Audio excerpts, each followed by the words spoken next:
RK நகர் மணி ஆட்சியிலையும் அதிகாரத்திலையும் உட்கார்ந்துகிட்டு கடந்த 4.5 வருஷமா நம்பி ஓட்டு போட்ட நாட்டு மக்களுக்கு மக்களோட வரி பணத்துல மக்களுக்கு எதனா ஒண்ணு பண்ணுங்க அப்படின்னாக்கா முன் வரல.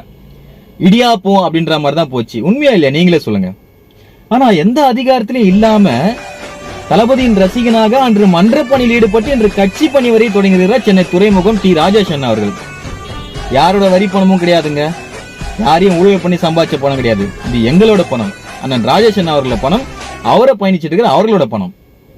கஷ்டப்படுறவங்கள மேடையேத்தி அழக பாக்குறது தளபதி விஜய் அண்ணா மாதிரி வேற யாருங்க வர முடியும்? சோ அதான் தலைவரி எவ்வளியோ தொண்டரும் அவ்வளிதான். நேத்து நடந்த சென்னை துறைமுகம் ராஜேஷ் அண்ணா தலைமையில் நடந்த பொங்கல் விழா நம்ம நாட்டின் சுத்தம் பண்ணிட்டு இருக்கிற தூய்மை பணியாளர்களை அன்போடு வரவேற்று அவர்களுக்கு சிறந்த பரிசுகள் பொங்கல் பரிசு கொடுத்த ராஜேஷ் அண்ணா அவர்களுக்கு வாழ்த்துக்கள். எனக்கு வாய்ப்பளித்த அவர்களுக்கும் என்னோட மனமார்ந்த நன்றி. சோ இந்த மாதிரி நல்ல உள்ளங்கள் தளபதி விஜய் அண்ணா அவர்கள் கூட பயணிக்கிற அனைவருக்கும் வெற்றி நிச்சயம்.